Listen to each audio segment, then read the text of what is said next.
Now that we are done with what is Forex, we want to track our progress, because you can see here we are 0 out of 45 lessons complete. So you scroll out to the bottom and then click this yes here to complete this lesson.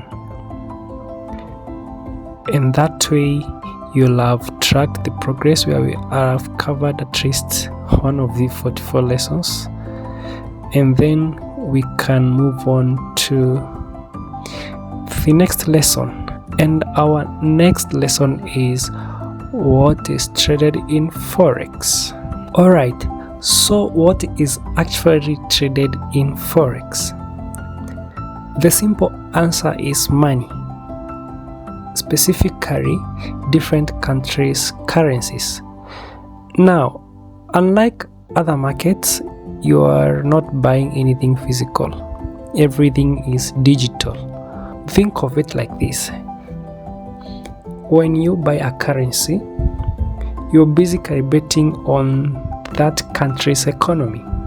For example, if you buy the Japanese yen, it means you believe Japan's economy will get stronger. And if it does, the value of the currency goes up. And that's how you make profit. In simple terms, Forex is just trading currencies based on which economy you think will perform better. Alright, so let's talk about major currencies. And these are simply the most traded currencies in the Forex market. They come from some of the biggest and strongest economies in the world, which is why traders use them the most.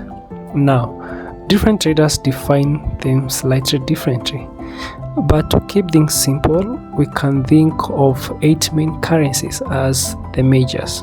These include the US dollar, the euro, the Japanese yen, the British pound, Swiss franc, Australian dollar, New Zealand dollar, and Canadian dollar.